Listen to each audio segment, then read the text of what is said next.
कामठीत धक्कादायक घटना. 13 वर्षीय मुलावर चाकू हल्ला. ट्रॅफिक पोलिसांच्या सतर्कतेमुळे वाचले प्राण.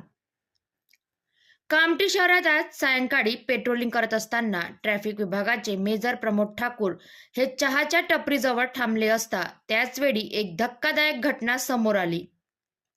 कुंभारटोली कामठी येथे राहणारे 13 वर्षीय अर्णव भिमटे हा मुलगा मेजर प्रमोद ठाकूर यांच्याजवळ येऊन सांगितले की कोणी अनोळखी मुलाने त्याच्यावर चाकूने प्राणघातक हल्ला केला. घटनेची गंभीरता ओळखताच मेजर प्रमोद ठाकूर यांनी क्षणाचाही विलंब न करता जखमी मुलास सरकारी वाहनातून तात्काळ ग्रामीण रुग्णालयात दाखल करून याबाबत नवीन पोलीस स्टेशनला तात्काळ माहिती देण्यात आली. दरम्यान मुलाला गंभीर जखम असल्याने त्याला पुढील उपचारासाठी नागपूर येथील मेवा रुग्णालय येथे दाखल करण्यात आले आहे. सध्या त्याच्यावर अतिदक्षता विभागात उपचार सुरू असून परिसरात भीतीचे वातावरण पसरले आहे. कामठी शहरात कायदा सुव्यवस्थेचा प्रश्न पुन्हा ऐरणीवर.